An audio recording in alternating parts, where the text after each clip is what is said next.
Democrats scrambling tonight to raise the debt ceiling ahead of a critical deadline.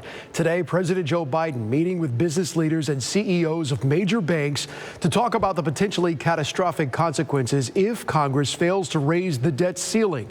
Senate Democrats are even considering changing longstanding congressional rules that would allow them to move forward by a simple majority vote without any Republicans. You've heard of the word filibuster before.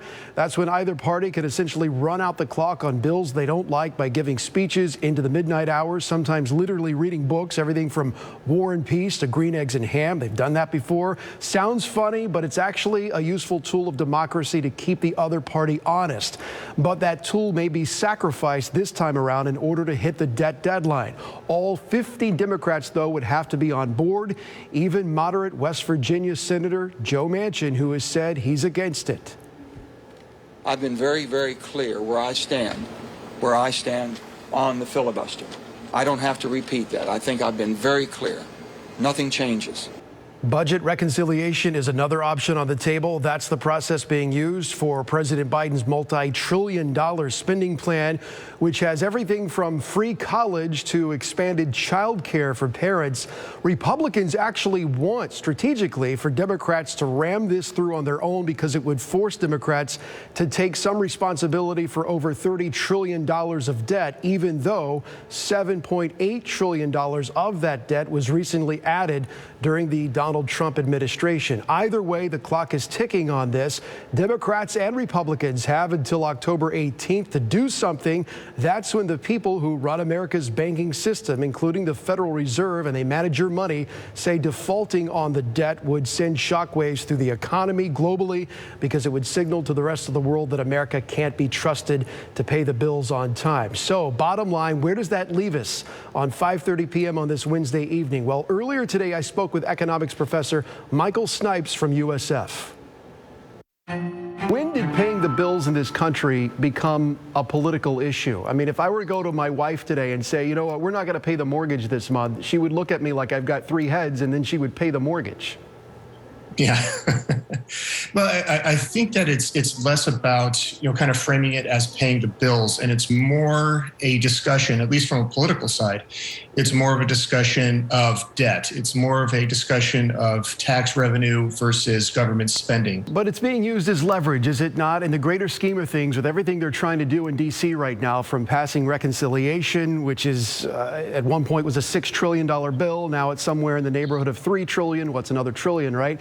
And they're trying to pare it down, the moderates and the Democratic Party, down to maybe 1.5 or 2.5, wherever that number ends up.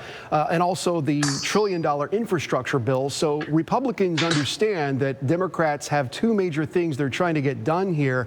Are they trying to extract leverage out of a debt ceiling, which everyone knows, even the Republican leadership knows, that if they don't get this done, you are going to have consequences in this country like we've never seen before because it's never happened before. It's a bit of a game of chicken right now. It's a bit of a game who's going to blink first.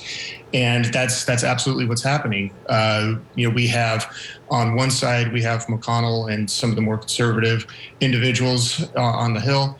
And we have, the kind of the more progressive party on the left. And that's exactly what's happening, is that McConnell is using his power to hold up and delay some of the programs that Biden and his presidency is trying to put into place. Procedurally, where does this go from here? There's talk today that the Democrats might try to change the rules of the filibuster and sort of run out the clock and ram this thing through. Is that how this is going to go down, where it's the Democrats changing the rules just to avoid what would be a financial crisis? Or is there any way that they can get 10 votes from the Republican sides to join their 50 and do this the way it's always been done? I don't see that happening at all.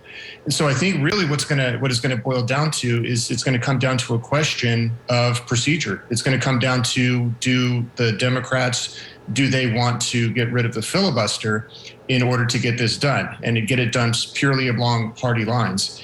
And I think that this is smart on the Republican side, because if that does happen, and I think that's the way it's going to go, then Republicans are going to have a lot of ammunition to say that, the Democrats were rammed through a lot of policy along party lines. This wasn't a bipartisan deal.